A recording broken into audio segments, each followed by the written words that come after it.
Why is it so hard to change a negative belief? First thing we have to do is identify what that belief actually is. It's easier said than done. But once a situation keeps recurring in our life over and over again, or a particular type of relationship we keep finding ourselves in, we can trace it back. So let's say Hedgehog, when he did something his parents didn't like, let's say they shamed him in some way, either physically or told him, "You're bad, go to your room. You're so bad, I'm going to pull away from you and disconnect." Okay? So Hedgehog's like, well, this keeps happening over and over, and I guess there's something wrong with me.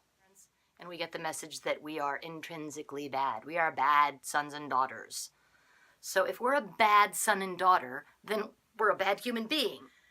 Then what happens is we go forth into the world having this concept of ourselves that is just so, it's not even a belief at this point. It's just, it's like a setting. It's like, I'm not lovable. I'm just not. I mean, I'm kind of broken, but I'm going to go ahead and go out and get myself the love I want. So we find people who happen to agree with our version of ourselves. Why would we find someone who actually disagrees with us, right? So we find somebody who holds that same view of us that we hold of ourselves. When I was introduced to this concept, it made so much sense. The other person's only going to value us as much as we value ourselves. It's almost like we set the standard, right? Or we set the example of that. So we find these people, and then they're in our lives loving us halfway, validating our belief, basically putting a stamp on it again, like, yep, that's the situation. You're broken, right? Broken, can't be loved, unlovable. It's in you, that thing that doesn't get love. All things in our world, just all that is, including thought, is one thing. Okay, all of us, we're in here in this like ball, right? And I know I'm oversimplifying because obviously a ball has edges and what's on the other side, right? Okay, but just like everything, infinity is made up of you and me and everything else and everybody else. And everything that's in the whole makes up the whole. The whole thing is made up of all these parts, and each individual part contributes to the main thing. The main thing wouldn't be the main thing if it weren't for you and me and all the other individual parts. If that's true, which it can't not be true, then it would make sense that all things matter the same amount. There's no hierarchy. There's no hierarchy. I mean, even a mosquito, okay? And I know I'm stepping like way outside a lot of people's comfort zone here, but even a mosquito and a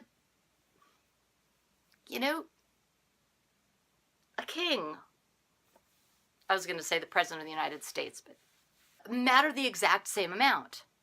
So when I realized that, I was probably on the toilet or something, and I was like, oh, I matter the same. We matter the exact same amount. So there's no hierarchy. Let's just say now that the playing field is leveled.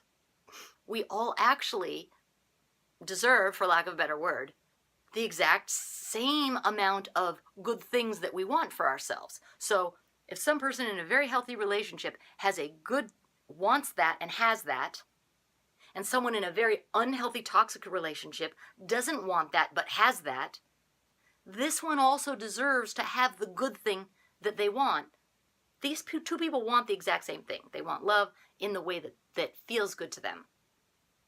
This person isn't getting it. This person is. What's the difference?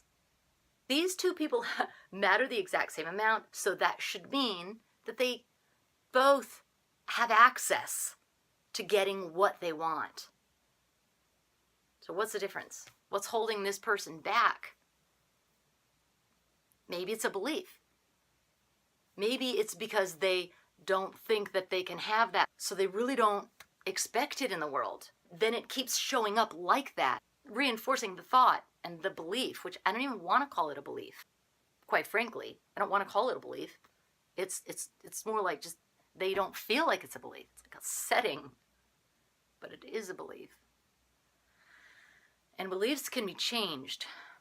And so this brings us to the top here. Why is a negative belief so hard to change? And I'm going to tell you what I think is the reason. Negative beliefs are so hard to change because we need them. Right? We think, oh, I'd love to have this great thing for myself, but do we really? We don't think we deserve it. So it's the same thing with love, right? So it's a good thing. It's a thing that we want.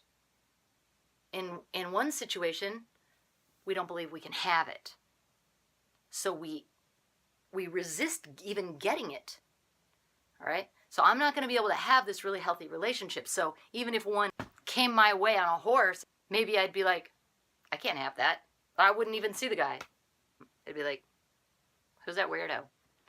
So, for example, having that resistance to the good thing that we want is going to keep us from getting the thing. So how do we stop having the resistance? We have to uproot the belief. We can't uproot the belief if we need it. What if a kid, when they grew up, they had this resistance to success, right? Because that would undo their entire identity. Maybe they would feel challenged that their parents wouldn't actually love them if they messed with their identity like that, if they became totally different. The person needs the parents to be right, because the parents being right means the parents love the kid. So if that person turns around and can become successful, whatever that means to that person, it would mean their parents were wrong, which is synonymous or analogous to their parents not loving them. So this is pretty deep stuff. And whenever I mention this to somebody, they're like that cartoon, because it's counterintuitive. I want to prove my parents wrong. No, we want to prove our parents right, because when our parents are right, it means they love us. Now there's an exception to this rule. If our parents were very harsh to us and either hurt us physically or psychologically, we will want to prove them wrong, because by becoming the thing they punished us for not becoming, right? Let's just say we got bad grades and we came home with bad report card and we got spanking, right? If we go ahead and become academically super successful or whatever, successful in our life, we say, yeah, those spankings were good. They were right. You were right. We vindicate our parents by not doing the thing they wanted us to do. So we don't want to give them that satisfaction. The point is, why do we need this belief? What love are we maintaining by holding on to this belief? And when I started really thinking about this for myself, it changed everything for me.